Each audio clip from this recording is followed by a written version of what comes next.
السلام علیکم نور ہدایت کے پیارے دوستو، میں امید کرتا ہوں کہ آپ سب خیر و عافیت سے ہوں گے۔ پیارے دوستو، آج کی ویڈیو میں میرا موضوع ہے حرام کاری کے لیے بند سور کر نکلنے والوں کی سزا۔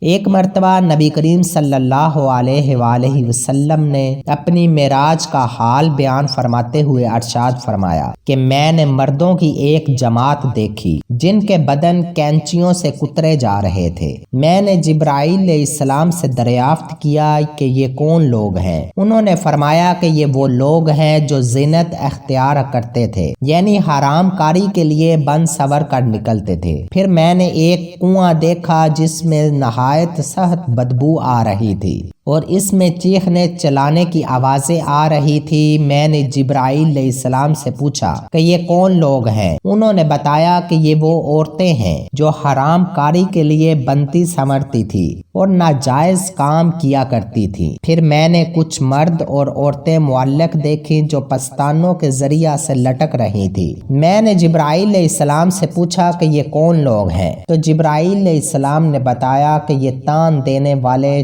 چغل خوری کرنے والے ہیں۔ پیارے دوستو، اللہ رب العزت سے دعا ہے کہ اللہ رب العزت ہمیں اپنے فضل سے ان چیزوں سے محفوظ رکھے، کیونکہ یہ بڑی سخت وعید ہے۔ میں امید کرتا ہوں کہ یہ ویڈیو آپ کو پسند آئی ہوگی۔ اگر یہ ویڈیو آپ کو اچھی لگی ہے تو اپنے دوستوں اور گھر والوں کے ساتھ ضرور شیئر کریں، کیونکہ اچھی بات پھیلانا صدقہ جاریہ ہے، اور یوٹیوب چینل نور ہدایت کو ضرور سبسکرائب کریں۔ شکریہ۔